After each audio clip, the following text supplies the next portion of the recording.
तो दोस्तों आज हम जिस मिस्ट्री मूवी सीरीज़ को एक्सप्लेन करने वाले हैं उसका नाम है अंडर द डोम। ये अजीबोगरीब कहानी एक आम से शहर चेस्टर्स मिल की है, जहां अचानक ऐसे खौफनाक वाक़यात रूनुमा होने लगे कि पूरा का पूरा शहर जहन्नम का मंजर पेश करने लगा। ये सब उस वक्त शुरू हुआ जब इन भयानक वाक़यात को देखते हुए लोगों ने डिस्कवर किया कि कोई इनविजिबल स्ट्रॉन्ग ग्लास है जिसने इस शहर को पूरी दुनिया से अलग कर दिया है। ना कोई बाहर जा सकता है और ना अंदर आ सकता है, और ये ग्लास किसी को नज़र भी नहीं आता, इसलिए इससे टकराकर बहुत तबाही हो रही है। कहानी के शुरू में हम बारबी नामी लड़के को देखते हैं जो जंगल में किसी की लाश को दफना रहा है। लाश को देखकर लगता है कि उसे तशद्दुद करके मारा गया है और बारबी के माथे पर भी चोट है। तो ऐसा लगता है कि दोनों की फाइट हुई और मरने वाला आदमी मारा गया, इसलिए बारबी सिंजान शहर के जंगल में उसे दफनाने आया है। वो बॉडी को दफनाने के बाद अपनी गाड़ी में बैठकर वहाँ से निकलने लगता है, लेकिन आगे जाकर उसे शेरिफ की कार नजर आती है। वो घबरा जाता है, लेकिन शेरिफ उसे नहीं रोकता। लेकिन इसी दौरान उसका ध्यान रोड से हट गया था, तो जब वो आगे देखता है तो रोड पर बहुत सारी गायें थी। वो उन्हें बचाने के लिए कार रोड से उतार देता है और एक खेत में पहुंच जाता है। उसे चोट भी आई थी, लेकिन अब वो कार से उतरकर आगे पीछे देखने लगता है। इसी दौरान बहुत जोरदार अर्थक्वेक आता है और जमीन जोर जोर से हिलने लगती है, और अचानक एक चीज जोर से जमीन से टकराती है और फिर अर्थक्वेक रुक जाता है। वो इस चीज को ढूंढने के लिए आगे पीछे हाथ बढ़ाता है, तो टच करके उसे पता चलता है कि ये तो कोई इनविजिबल वॉल है, और वो इतनी शार्प थी कि उसने गाय को 2 टुकड़ों में बांट दिया।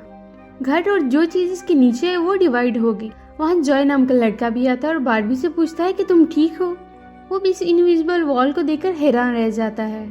लिंडा और शेरिफ को पता चलता है कि शहर की पावर लाइन कट चुकी है, इंटरनेट और टेलीफोन लाइंस भी बंद हैं। शहर का सैटेलाइट से कनेक्शन भी बंद हो चुका है।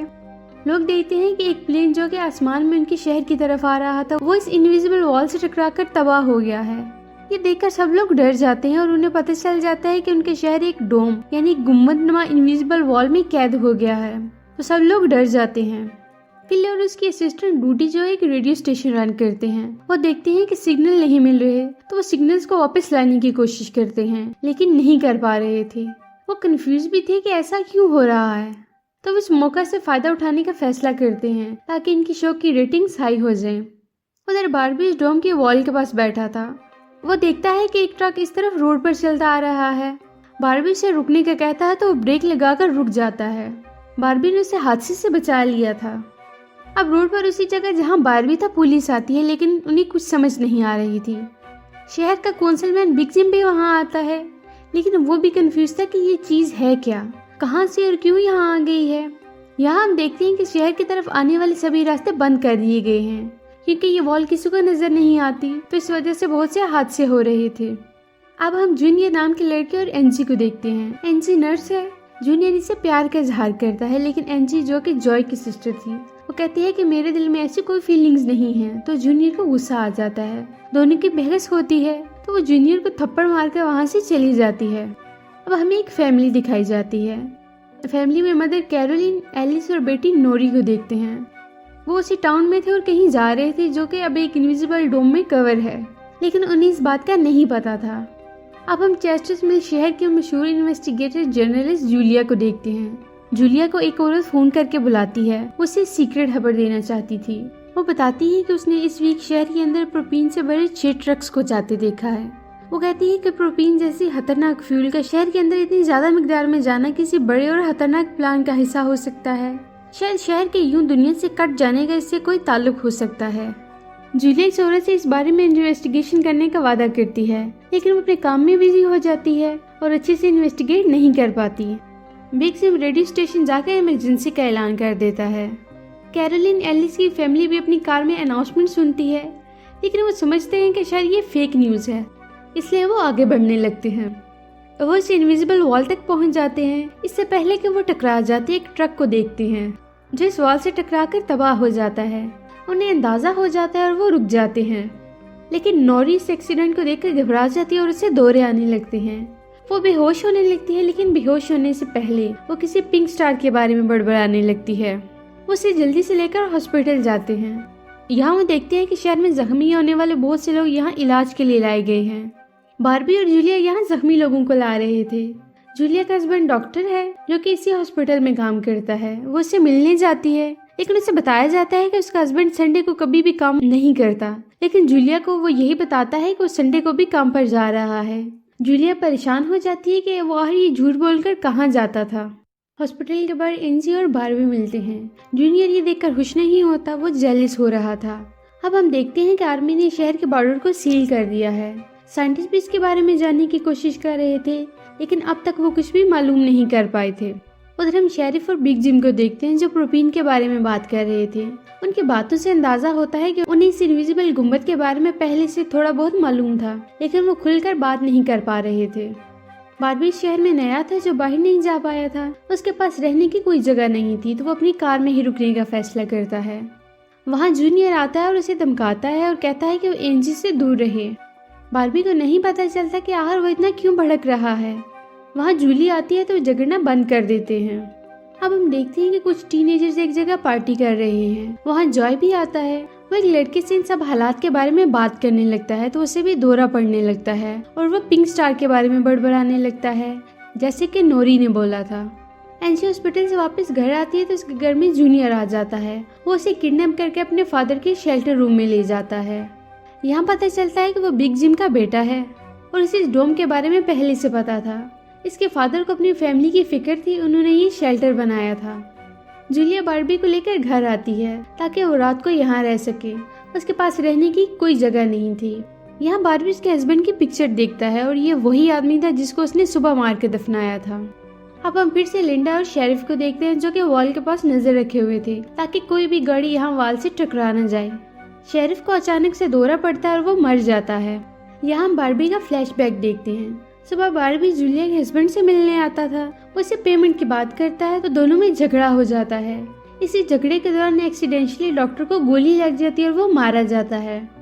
इसलिए बारबी सजा से बचने के लिए उसकी बॉडी को जंगल में दफना देता है। जब उसकी आंख खुलती है तो वो देखता है कि उसकी चेन गले में नहीं है।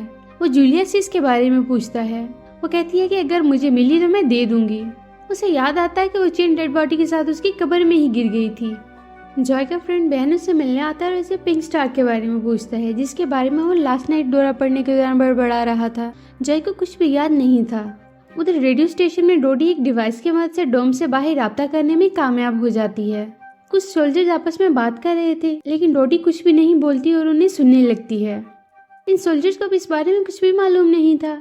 लिंडा रेस्टोरेंट में आकर जिम को शेरिफ की मौत के बारे में बताती है। वो उसकी लाश को देखने मुर्दों को दफनाने वाले बंकर के अंदर लिस्टर के पास जाते हैं। शेल्टर में एंजी भागने की कोशिश करती है, लेकिन जूनियर उसे फिर से पकड़कर बेड पर चेन से बांध देता है। बिग जिम और लिस्टर बात कर रहे होते हैं। वो शेरिफ का दोस्त था और उसकी मौत से दुखी भी था। जब लिंडा बाहर जाती है तो वो दोनों प्रोपीन की इम्पोर्ट के बारे में बात करते हैं जो पिछले मंथ हुई थी। वो तीनों ये बात जानते थे, लेकिन टाउन में कोई भी ये बात नहीं जानता था। अब चूंकि शेरिफ मर चुका है तो उन दोनों का राज खोलने वाला कोई भी नहीं बचा।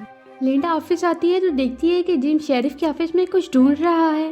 लिंडा के पूछने पर वो बताता है कि वो शेरिफ की वसीयत के कागजात ढूंढ रहा है, जबकि वो प्रोपीन की इम्पोर्ट से जुड़े कागजात ढूंढ रहा था ताकि वो उन्हें हासिल करके अपने पास रख ले। अगर वो किसी और के हाथ लग गए तो उनके लिए परेशानी बन सकती थी।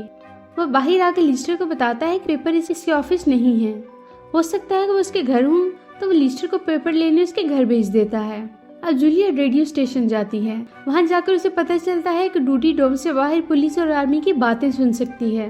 वो सुनते हैं आर्मी वाले प्लान बना रहे हैं कि वो जमीन को खोदकर अंदर जाएं और इस डोम को स्टडी करने की कोशिश करेंगे।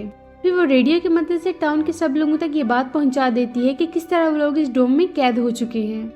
ये बात सुनकर सब परेशान हो जाते हैं। जॉय और बेन बार्डर की तरह कुछ साइंटिस्ट को देखते हैं जो डोम के वाल के ऊपर पानी फेंककर चेक कर रहे हैं कि पानी का इस पर क्या असर होता है, लेकिन उन्हें कुछ ज्यादा समझ नहीं आ रहा था, इसलिए वो किसी नतीजे पर नहीं पहुंच पाते। जॉय देखता है कि ये डोम एक छलनी की तरह है, इसमें बहुत थोड़ा सा पानी इस तरफ आ रहा था। दूसरी तरफ बारबी अपनी गुमशुदा चेन ढूंढने जूलिया के हस्बैंड के कैबिन में जाता है। उसे वहाँ से अपना चेन मिल जाता है, लेकिन वहाँ जूनियर आ जाता है। उसकी सुई अभी तक एंजी पर अड़ी हुई थी। उससे पूछता है कि क्या तुम एंजी के साथ सोए थे। बारबी समझता है कि जूनियर ने उसे चेन उठाते देख लिया है, तो वो उसे ऐसे ही जाने नहीं दे सकता था। वो उसे मारने लगता है। उधर लिस्टर शेरिफ के घर घुस जाता है। वो प्रोपीन इंपोर्ट के कागजात ढूंढने लगता है। उसे वो पेपर मिल जाते हैं। वो उन्हें आग लगाकर फेंक देता है, लेकिन बेध्यानी में फायर पूरे ऑफिस में लग जाती है और देखते ही देखते आग फैल जाती है। ये देखकर बाहर बहुत से लोग इकट्ठे हो जाते हैं, लेकिन ये आग बुझाना मुश्किल था। फायर फाइटर ट्रक भी मौजूद नहीं था। आग ज्यादा देर रहती तो डोम के अंदर टेम्परेचर बढ़ जाएगा, जो कि उनके लिए खतरा है। तो वो सब मिलकर पानी लाते हैं और आग बुझाने लगते हैं।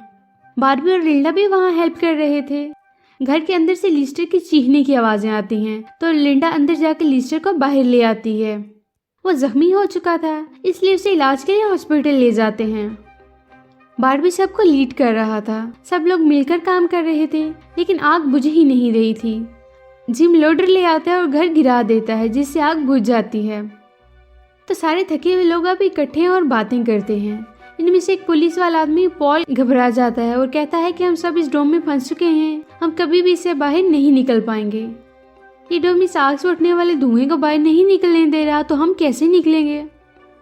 वो डोम पर फायर करता है और वो गोली डोम से टकराकर दूसरे पुलिसमैन को लग जाती है और वो मारा जाता है। वो पॉल को अरेस्ट कर लेते हैं।